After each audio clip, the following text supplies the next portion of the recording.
Good morning again, everybody. I guess we'll get things kicked off for today. Again,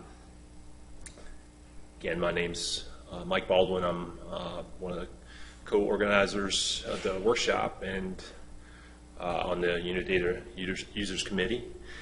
Talk about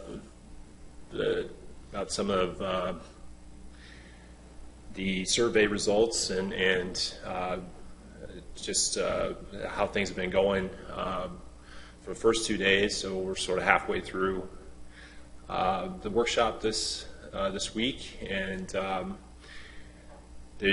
just reading through everyone's comments, I definitely appreciate the feedback that y'all have been providing, and certainly want to encourage you to continue to provide that feedback. And also, we've had a couple of comments related to tomorrow's panel discussion or forum that we've got planned at the end of the day. So I'd like to encourage you to think about maybe some topics, suggestions for discussion during that forum. And I might try to stir the pot a little bit with some topics here in a couple minutes to get you thinking about those things. So just kind of reading through these survey results, and I'm not sure if you've had a chance to look at those. Hopefully y'all can find those as well. I can definitely sense some frustration that we don't have a ready-to-go tool to bring home and use in some cases. And I definitely want to thank the speakers for presenting their ongoing projects. I mean, we've definitely seen some previews of things to come, and these are sort of in a beta form at this point. So, I think it's actually pretty rare to get a glimpse of those projects before they're all completed and ready to take home and use. So that I definitely appreciate that frustration. I'd like to have those things in hand myself. Another thing, and just kind of reiterate on what Stephen mentioned yesterday, wish we had more time, and to encourage the speakers to take your time, pause if necessary to give the participants a chance to catch up, especially when there's questions and they're having problems. Might not cover as much of the material that you had planned, but that's okay if we can kind of get to a certain level of understanding. Then everyone can dig in later and get into more of those details when they have more time back home, which I'm not sure when that actually happens, but it sounds good in theory, at least. We've seen a couple examples of these sort of shared data servers that didn't quite handle the demand, and I mean, again, these are sort of in the testing phase, so it's not a surprise. But I think it's definitely an issue that we'll be dealing with in this sort of paradigm of remote access to data servers, and making sure those are robust enough to handle, say, a classroom full of students that are all pinging that server at the same time.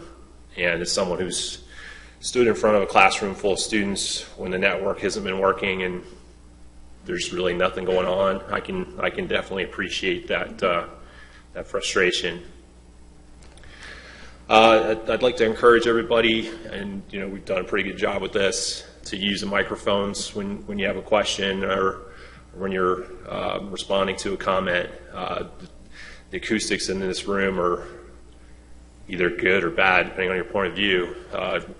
If you'd like to have sort of quiet conversation off in the corner, no one's going to hear you on the other side of the room, but it doesn't help when people are trying to hear what you're saying if you don't use a mic. So please do that. So I guess I'll just throw out a couple of thoughts that I have. I guess motivation for me to be interested in these topics, and maybe a preview of some of the things we'll talk about tomorrow during the forum. And I mean, I don't think any of this is going to be news to you guys, but we're looking at it seems like we're really good at generating data, and that's a capability that we seem to be getting better and better at, especially in the last few years. But that seems to me to be rapidly outpacing our abilities to analyze and process and share and visualize those data. And so and if that trend continues, there's going to be a pretty big gap and a real need for these tools that we're talking about for handling these convection allowing models and ensembles of those, the radar satellite data, not only that we currently have, but what's coming, climate model ensembles, downscaling of those. And these are obviously too big to handle with the approach that we've been using forever, right? Download it to your local machine and process it and so on. And so, we're in the middle of this paradigm shift from the way I've been doing business since I was a student, and probably everybody else mostly has as well, to this new way of doing things. I think there's also an expectation, and I share this, that the tools that we use for these tasks, for data access, for analysis, for visualization, are at the same time powerful and easy to use. And I mean, I think these two things point in opposite directions. So it's a real challenge to have it satisfy both of those needs. And I think we're all anxiously awaiting that killer app that's going to take care of both of those things at the same time. But I'm not sure exactly where that is, or if it's even on the horizon. We're definitely facing these recent new requirements from agencies to share data, and again, this has to be in a form and in a method that's easy for outside users to get access to your data, to reproduce your results. We have to publish code, and this is all totally new to me, at least. And it's really going to take me some time, some training, some learning to be able to operate in that environment. I can't remember who mentioned the idea of having a figure that's actually interactive, clickable, go into data, go play with that. That sounds awesome, but I really have no idea how to do that. And that's the current expectation with with a lot of the journals and the funding agencies today. So how do we get to that point where everyone is comfortable with that and able to do that easily?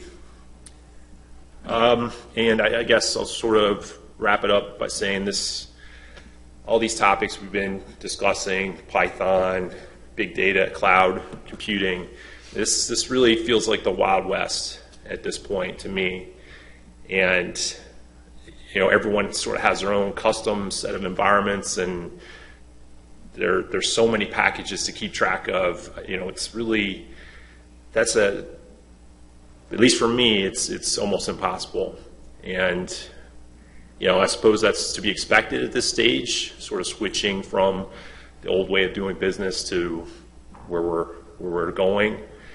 But I don't get a sense that there's a coordinated development effort among all these different new approaches and technologies.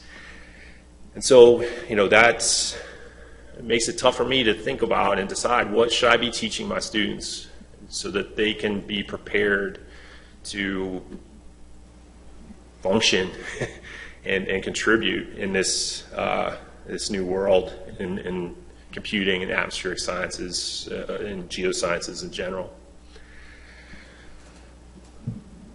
Okay, so those are the topics. So everyone discuss. Anyway, post your ideas to the survey, and we'll definitely try to cover those topics during the forum tomorrow. So I'll just open it up at this point. If does anyone have any questions, any issues you'd like to bring up before I introduce Rob to get started today?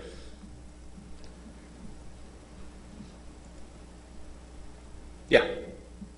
I'm wondering, so does that sea of red stickers on the wall? Are those that distilled? They've been looked at, but I don't think they've been distilled. But that will happen. Yeah. I can commit that they will be recorded, right? Like, I would invite the chairs and anyone to take a look at them now, because I can't promise. They will be recorded before we close this session tomorrow, but they will be recorded to be part of the record. I think just from when I took a look at them, similar things were brought up that I mentioned about those frustrations, not having enough time, things like that. Yeah, that definitely needs to be part of the record of this workshop.